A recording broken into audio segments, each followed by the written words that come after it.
Today, Paul and I are eating English style faggots. what? What?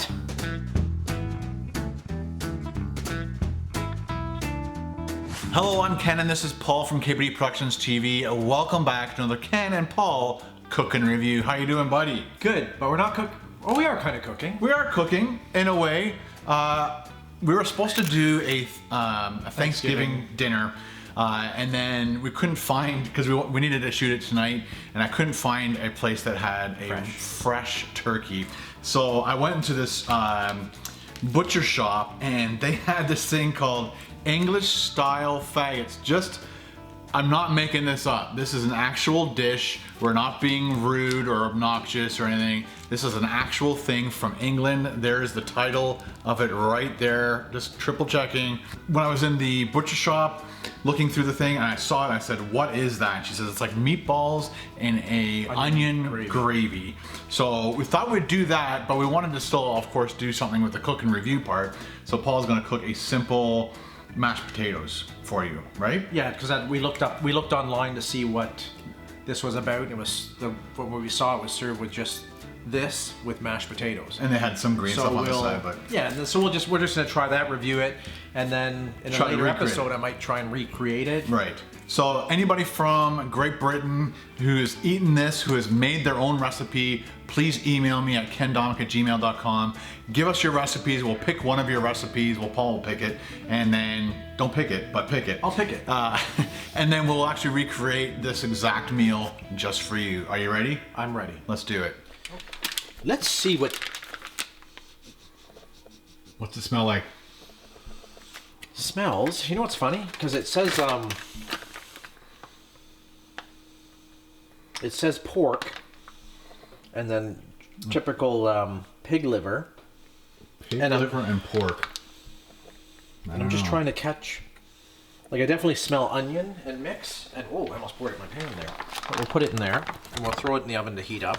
But I'm going to cover it because I don't want the moisture to come out. Right. And the lady at the butcher shop, she also told me that make sure it's in a very small dish so that the gravy is coating it the whole time. Yeah, because by covering it, heating it, you don't want the moisture evaporating out of the oven and drying it out. Right. So, and if you found that it is a little dry, a little trick, you can put a little bit of water in and then cover it, and that way you know your gravy won't lose its consistency. Is it? But it's pretty good. I'm gonna try just a little drop in there like that, just to because even though it is cooked, it's going to cook further in, and with it covered, you're going to get the juices and that coming out of the meatballs and that. So we should get a good consistency. If we find it too thin, we can always uncover it in the last little bit, let it rest for a second, and then... What are you going to cover it with?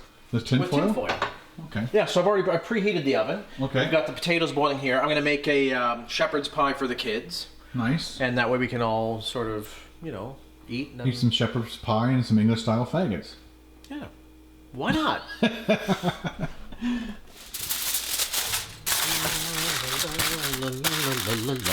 La la la la la la la la la la la la la la. And I might as well start shepherd's pie too. Oh, clickety click, barb a trick. This is gonna be a fast shepherd's pie, is it? Yeah, because I'm not going to.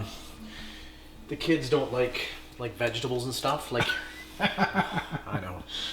They like the corn. They like it. They like a very plain shepherd's pie. So just beef, corn, and mashed potatoes on top. No onion? So I would put, I like putting onion in, yeah, I like putting carrot in, and I like putting different stuff in.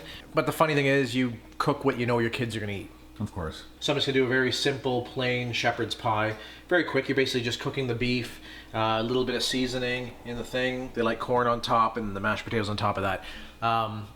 I would have done like a nice garlic mash where I would have roasted the garlic and stuff, but again, we're making one batch of shepherd's pie for the kids. Well, one batch potatoes, so our potatoes. Oh, so I'm right. going to divide a bit for our faggots, and then some for our shepherd's pie. And there you got it. Let's do it.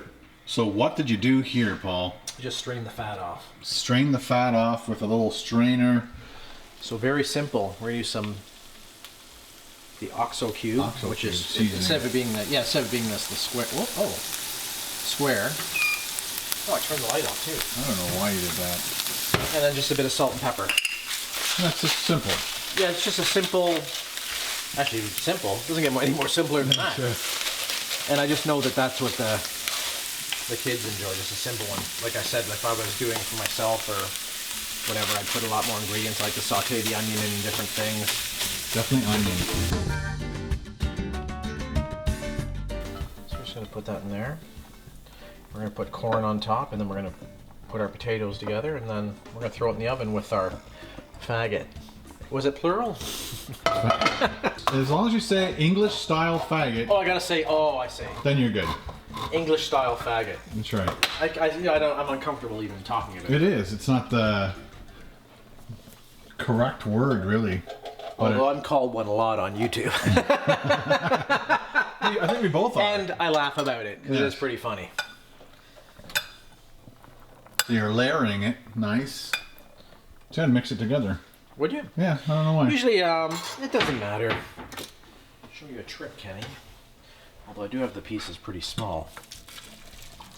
Because using this, you can pretty much get all the liquid out without losing much, see? Now, what are your super simple ingredients that make mashed potatoes wickedly A million ways online. super tasty? If you want like really creamy and egg whipped in. Oh. A lot of like egg, milk, butter. But I go simpler than that. Whipping cream? Yes. So I find the simplest it would be just I use onion powder, garlic powder, salt and pepper, and cream. And then you can control the consistency of the amount of cream you're putting in as the liquid if you don't want it too mushy. But because you're making it for the kids, you're not making it that way, or you are? That's the way I'm doing it. Oh, okay. They like it. So nice. I've got garlic powder. Your kids like something? That's awesome. I know, it's hard to believe. And somewhere up here I've got onion powder. So I'd put maybe like half tablespoon to a tablespoon of the garlic. I might be out of onion powder. Oh, it's a travesty. I got chopped onion. The only thing is this one, it's in pieces. It'll be chunkier. They won't like the, I don't know, they probably would be upset about the texture because it gives them a texture thing. We'll put a little bit in. And we'll put a bit of pepper and then cream and then just give it a mash and then there you go, you got it. That's as simple as it gets. I mean, mashed potatoes simple Smells anyway. good already, wow. Whipping cream is the secret. It just makes it rich. And just be careful when adding it because if you add too much, you don't want it to be like soup. So you can add a bit, start to mix it, like mash it down. And then if you find it still too thick, just add like half tablespoon to a tablespoon at a time. I've seen you make potatoes with like a puree wand or whatever you call it. Yeah, with an emulsion. Brawn mixer? Yeah. So that's if you want like a cream potato and right. I don't think I have it here right now. But we don't need it. I've seen you do it in the past at the restaurant. Yes, so you get like a creamy, very creamy style mashed potato. But this is perfect here. Like our texture is beautiful. First time I saw what you put into your mashed potatoes, I'm like, that's why restaurant mashed potatoes taste so good. Freaking cream. Cream, butter. We use like 2% milk. Oh, that's nasty. Nasty. But you can duplicate by putting the raw egg in. It gives you that it'll change the texture. So if you're just doing milk, I find it. Yeah, explain it. It's almost granular, like in. I would love to try it with it. How many eggs would you put in that? Just one. Just one egg, and you actually just crack it right into that. Yeah, crack it in, but you don't want it sit because you don't want it to start cooking there. So you start mashing it right away. Right away. Or use your immersion mixer there. Just go like that, and we're just gonna put this on top. Save us some. Oh yeah. One's at work, the other two are home, so I don't think two of them will eat all this.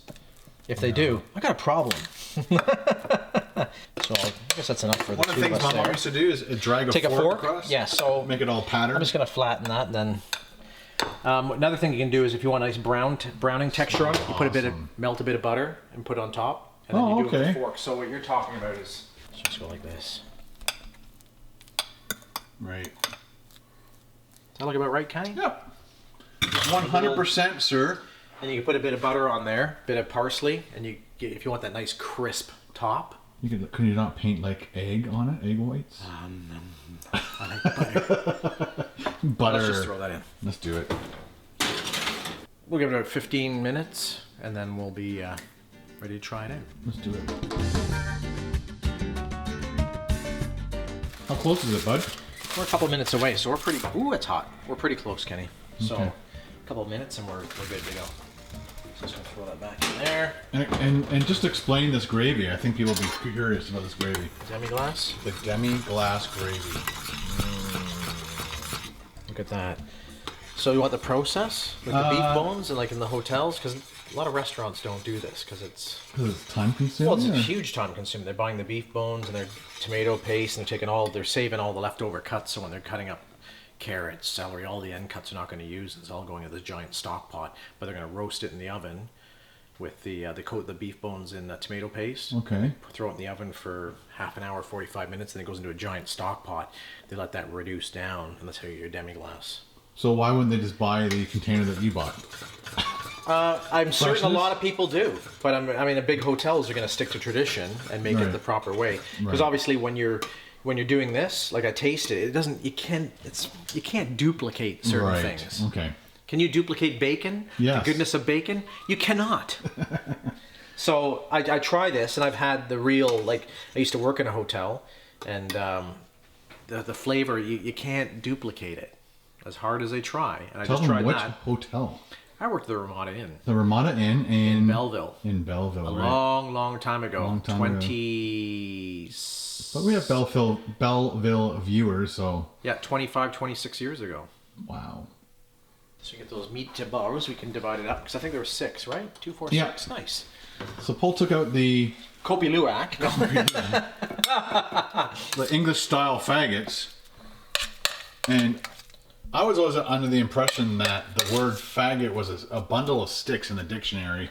So how a bundle of sticks turns into meatballs is beyond me. So I'm hoping my English followers and viewers give us some explanation. That's a big meatball. Can you eat 3? Of course. Holy cow! I want lots of meat. And you know what's funny? And taters. Now that I'm smelling this, the gravy, I can actually smell the liver. Oh, okay.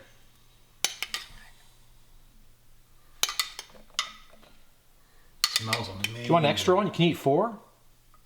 Why you can't eat it? No, I'm gonna You'll be able to eat it. Yeah. Okay. Ah, look at that. That way I don't have to eat too much. Oh, it's hot. Oh. Ooh. Oh. It's all done, people. All gone. Got some taters. And that gravy's going on the shepherd's pie. Yeah, this is... Don't want to mix it with our no, because we don't want to...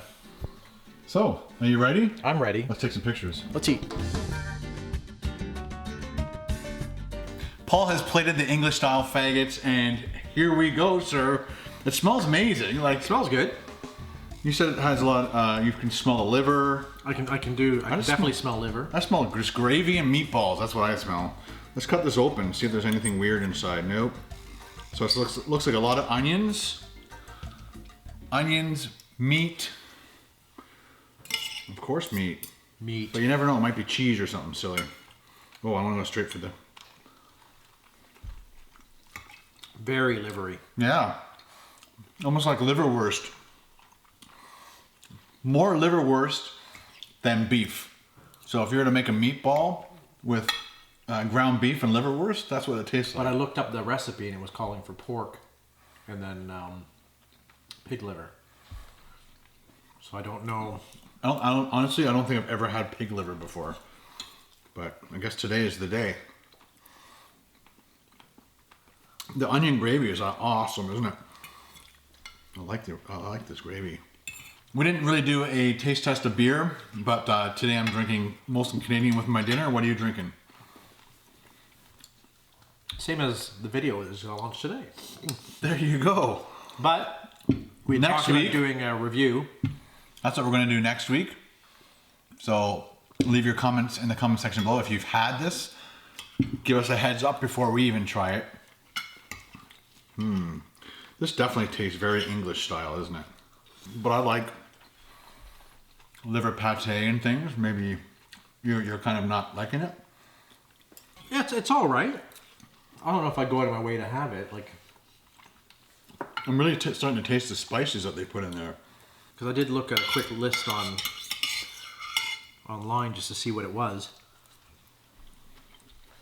I hadn't heard of it before. Again, when I saw the name, the label of these in the freezer, I'm like, oh, we got to do that for a review. 100% because of the name of it. I said, what is that? Because it was frozen in a bag and I couldn't tell what it was. I'm like, what is English style faggots? And she's like, oh, it's like 6 meatballs and onion gravy. And I'm like, put it in a bag. I'm buying that today. There you go. Now we get to review it for you. Eating this like once a year would be perfectly fine for me. It's not the kind of meal you'd want to eat every week. I don't think. What would you do to that to make it into something that you would like to have a little bit more often than one time a year? I would spice it up. Like what? I'm not sure yet. I'm thinking about it. Would you kind of back off from the liverwurst flavoring? Is that what's putting you off? I don't mind liver at all. Right. But I like it with bacon. So bacon wrapped faggot. I mean, it is pork. Bacon wrap it, dice it in.